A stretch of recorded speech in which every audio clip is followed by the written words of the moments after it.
বন্ধুরা এখন কথা বলবো আরসিবির ম্যাচ নিয়ে, যেখানে জ্যাক্সের 17 রান আর কোহলি 70। গুজরাটকে উড়িয়ে আইপিএলে আবারও জয় বেঙ্গালুরুর।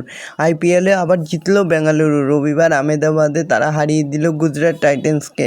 17 রান করলো উইল জ্যাক্স, 70 রানে অপরাজিত থাকলেন বিরাট কোহলি।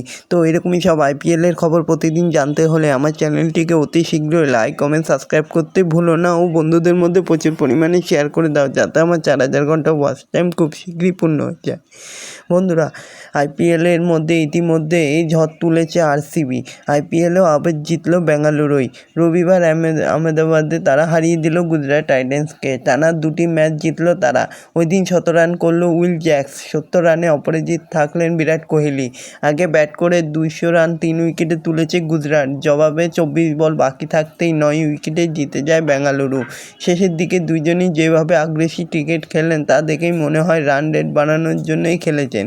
তো বন্ধুরা, এরকমই সব আইপিএলের খবর প্রতিদিন জানতে হলে আমার চ্যানেলটিকে অতি শীঘ্রই লাইক, কমেন্ট, সাবস্ক্রাইব করতে ভুলো না ও বন্ধুদের মধ্যে প্রচুর পরিমাণে শেয়ার করে দাও। ধন্যবাদ সবাইকে।